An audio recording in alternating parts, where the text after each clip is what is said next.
Fall of the Monarchy by Maria de Souza and Jonathan Dintino. Once upon a time, King Louis XVI and Marie Antoinette ruled France from their lavish palace of Versailles. They had all kinds of riches and gold, all at the expense of the common people. After several years, the common people began to actively express their opinions about these rulers, creating a general unrest and desire for change.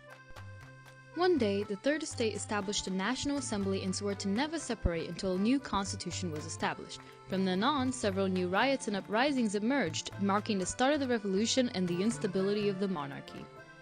On October 1789, a group of peasant women marched to Versailles, forcing the royal couple to move to Tuileries, Paris.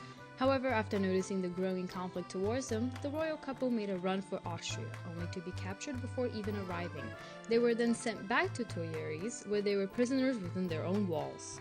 Now it is important to note that King Louis XVI was already hated by the people, but his futile attempt to escape angered them even more.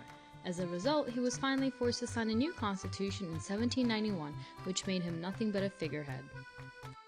But that was not enough for France. The French had to take it a step further and completely change their government structure.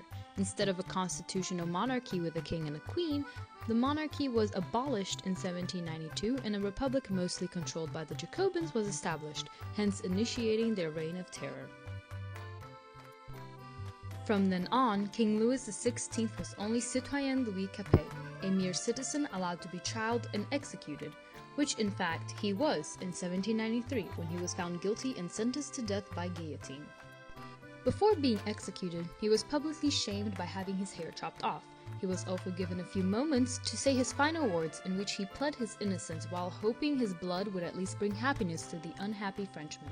His speech was then interrupted by a general who ordered a drum roll for his head to roll. And so, 9 months later, his wife was also guillotined along with several other supporters of the monarchy and supposed enemies of the Republic. Both King Louis and Marie Antoinette were buried in the Madeleine Cemetery for guillotined people, hence ending the Bourbon monarchy of France. But what some didn't notice was that during the execution, lack of compassion would lead to the radicalization of revolutionary violence and greater divisiveness among the Frenchmen.